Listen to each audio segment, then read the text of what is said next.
आज की हमारी कहानी का नाम है बोलाराम का जीव, जिसे लिखा है हरिशंकर परसाई ने।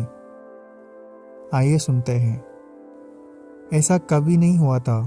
धर्मराज लाखों वर्षों से असंख्य आदमियों को कर्म और सिफारिश के आधार पर स्वर्ग या नरक में निवास स्थान अलॉट करते आ रहे थे, पर ऐसा कभी नहीं हुआ था।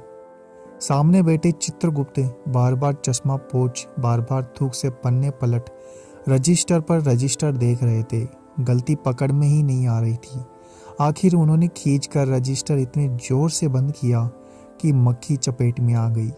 उसे निकालते हुए वे बोले, महाराज, रिकॉर्ड सब ठीक है।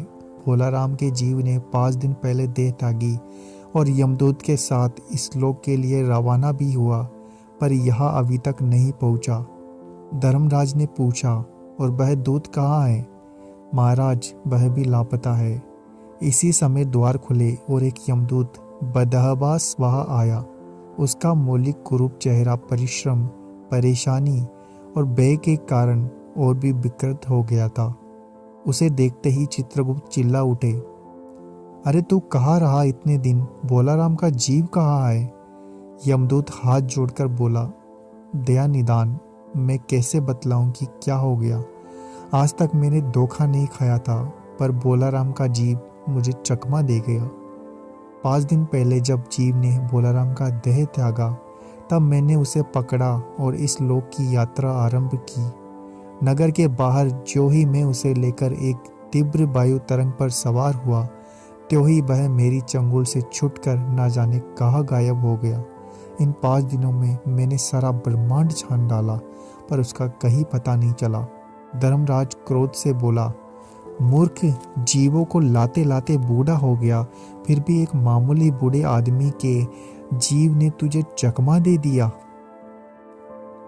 दूत ने सिर झुकाकर कहा, महाराज, मेरी सावधानी में बिल्कुल कसर नहीं थी। मेरे इन अभ्यस्त हाथों से अच्छे अच्छे वकील भी नहीं छूट सकते, पर इस बार तो कोई इंद्रजाल ही हो गया। चित्रगुप्त ने कहा, महाराज, आजकल पृथ्वी पर इस प्रकार का व्यापार बहुत चला है। लोग दोस्तों को कुछ चीज बेचते हैं और उसे रास्ते में ही रेलवे वाले उड़ा लेते हैं। होजरी के पार्सलों के मोजे रेलवे अफसर पहनते हैं।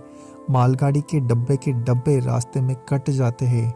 एक बात और हो रही है, राजनीतिक दलों के नेता विरोधी नेता के उड़ाकर बंद कर देते हैं। कई बोलाराम के जीव को भी तो किसी विरोधी ने मरने के बाद खराबी करने के लिए तो नहीं उड़ा दिया। धर्मराज ने व्यंग्य से चित्रगुप्त की ओर देखते हुए कहा, तुम्हारी भी रिटायर्ड होने की उम्र आ गई है। भला बोलाराम जैसे नगण्य दीन आदमी से किसी को क्या लेना देना। इसी समय कहीं से घूमते घामते नारद मुनि यहाँ आ गए। धर्मराज को गुमसुम बैठे देख बोले, क्यों धर्मराज, कैसे चिंतित बैठे हो? क्या नरक में निवास स्थान की समस्या भी हल नहीं हुई? धर्मराज ने कहा, वह समस्या तो कब की हल हो गई मुनिवर। नरक में पिछले सालों में बड़े गुणी कारीगर आ गए हैं। कई इमारतों के ठेकेदार हैं जिन्होंने पूरे पैसे लेकर रद्दी इमारतें बनाई। बड़े बड़े इंजीनियर भी आ गए जिन्होंने ठेकेदारों से मिलकर पंचवर्षीय योजनाओं का पैसा खाया। ओवरसीयर है जिन्होंने उन मजदूरों की हाजिरी भरकर पैसा हड़पा जो कभी काम पर गए ही नहीं। इन्होंने बहुत जल्दी नरक में कई इमारतें तान दी है। वह समस्या तो हल हो गई, पर एक बड़ी विकट उलझन आ गई है। बोलाराम नाम के एक आदमी की 5 दिन पहले मृत्यु हुई। उसके जीव को यह दूत यहाँ ला रहा था कि जीव इसे रास्ते में चकमा देकर भाग गया। इसने सारा ब्रह्मांड छान डाला, पर वह कहीं नहीं मिला। अगर ऐसा होने लगा तो पाप पुण्य का भेद ही मिट जाएगा। नारद ने पूछा, उस पर इनकम टैक्स तो बकाया नहीं था? हो सकता है कि उन लोगों ने लौट लिया हो। चित्रगुप्त ने कहा, इनकम होती तो टैक्स होता, भुखमरा था। नारद बोले, मामला बड़ा दिलचस्प है। अच्छा, मुझे उसका नाम पता तो बताओ, मैं पृथ्वी पर जाता हूँ। चित्रगुप्त ने रजिस्टर देखकर बताया, बोलाराम नाम था उसका। जबलपुर शहर में दमापुर मोहल्ले में नाले के किनारे एक 1.5 कमरे टूटे फूटे मकान में वह परिवार समेत रहता था। उसकी एक स्त्री थी, 2 लड़के और एक लड़की। उम्र लगभग 60 साल होगी। सरकार नौकर था, 5 साल पहले रिटायर्ड हो गया। मकान का किराया उसने 1 साल से नहीं दिया, इसलिए मकान मालिक उसे निकालना चाहता था। इतने में बोलाराम ने संसार ही छोड़ दिया। आज 5वां दिन है। बहुत संभव है कि अगर मकान मालिक वास्तविक मकान मालिक है तो उसने बोलाराम के मरते ही उसके परिवार को निकाल दिया होगा। इसलिए आपको परिवार की तलाश में काफी घूमना पड़ेगा। माँ बेटी के सम्मिलित क्रंदन से ही नारद बोलाराम का मकान पहचान गए। द्वार पर जाकर उन्होंने आवाज लगाई, नारायण नारायण। लड़की ने देखकर कहा, आगे आओ महाराज।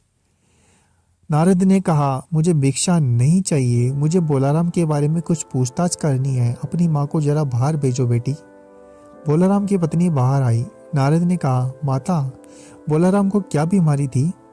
क्या बताऊं, गरीबी की बीमारी थी। 5 साल हो गए पेंशन पर बैठे, पर पेंशन अभी तक नहीं मिली। हर 10-15 दिन में एक दरखास्त देते थे, पर बाहर से यहाँ तो जवाब आता ही नहीं था। आता तो यही कि तुम्हारी पेंशन के मामले में अभी विचार हो रहा है। इन 5 सालों में सब गहने बेचकर हम लोग खा गए, फिर बर्तन बिके, अब कुछ नहीं बचा था। चिंता में गूलते गूलते और भूखे मरते मरते उन्होंने दम तोड़ दी। नारद ने कहा, क्या करोगी माँ, इनकी इतनी ही उम्र थी।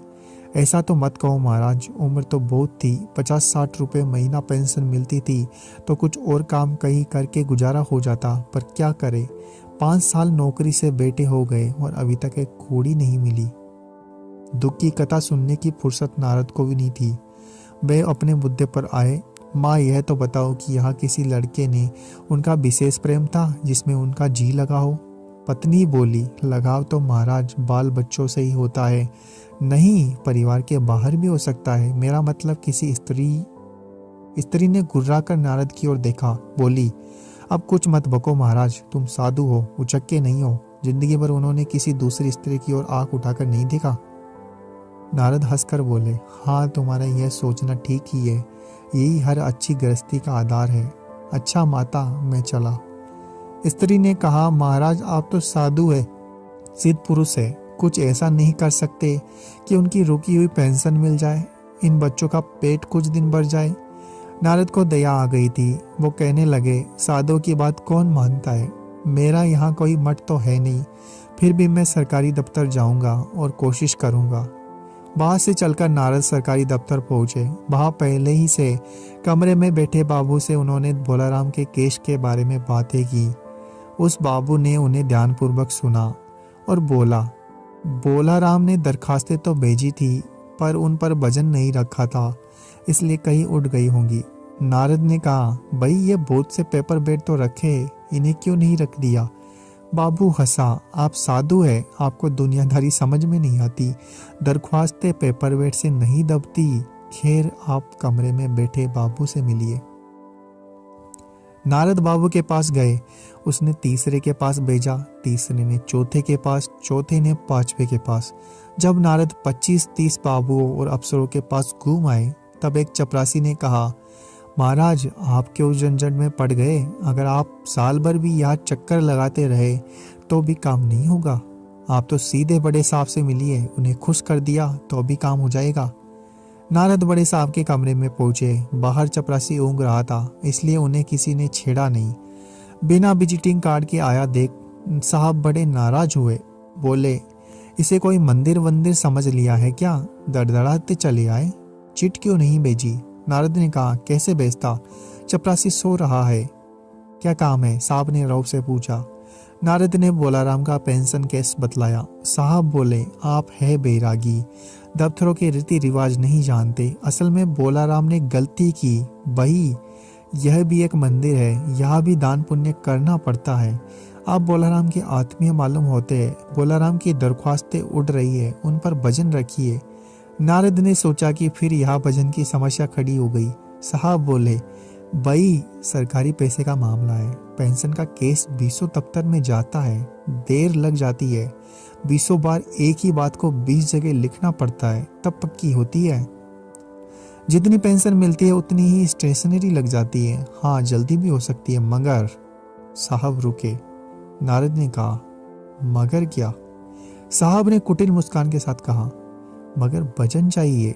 आप समझे नहीं, जैसे आपकी यह सुंदर वीणा है, इसका भी वजन बोलाराम की दरख्वास्त पर रखा जा सकता है। मेरी लड़की गाना बजाना सीखती है, यह मैं उसे दे दूंगा। साधु संतों की वीणा से तो और अच्छे स्वर निकलते हैं। नारद अपनी वीणा छीनते देख जरा घबराए, पर फिर संभल कर उन्होंने वीणा टेबल पर रखकर कहा, यह लीजिए, अब जरा जल्दी उनकी पेंशन ऑर्डर निकाल दीजिए। साहब ने प्रसन्नता से उन्हें कुर्सी दी, वीणा को एक कोने में रखा, घंटी बजाई, चपरासी हाजिर हुआ। साहब ने हुक्म दिया, बड़े बाबू से बोलाराम की केस की फाइल लाओ। थोड़ी देर बाद चपरासी बोलाराम की 100-150 दरख्वास्तों से भरी फाइल लेकर आया। उसमें पेंशन के कागज भी थे। साहब ने फाइल पर नाम देखा, निश्चित करने के लिए पूछा, क्या नाम बताया साधु जी आपने? नारद समझे कि साहब कुछ ऊंचा सुनता है, इसलिए जोर से बोले, बोलाराम। सहसा फाइल में से आवाज आई, कौन पुकार रहा है मुझे? पोस्टमैन है क्या? पेंशन का ऑर्डर आ गया? नारद चौंके, पर दूसरे क्षण बात समझ गए। बोले, बोलाराम, तुम क्या बोलाराम के जी हो? हाँ, आवाज आई। नारद ने कहा, मैं नारद हूँ, तुम्हें लेने आया हूँ, चलो, स्वर्ग में तुम्हारा इंतजार हो रहा है। आवाज आई, मुझे नहीं जाना, मैं तो पेंशन की दरखास्तों पर अटका हूँ।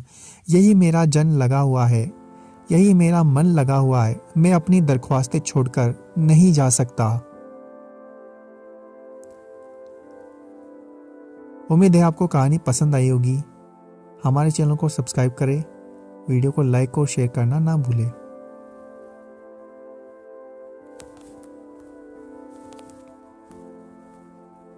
आज की हमारी कहानी का नाम है बोलाराम का जीव, जिसे लिखा है हरिशंकर परसाई ने। आइए सुनते हैं। ऐसा कभी नहीं हुआ था। धर्मराज लाखों वर्षों से असंख्य आदमियों को कर्म और सिफारिश के आधार पर स्वर्ग या नर्क में निवास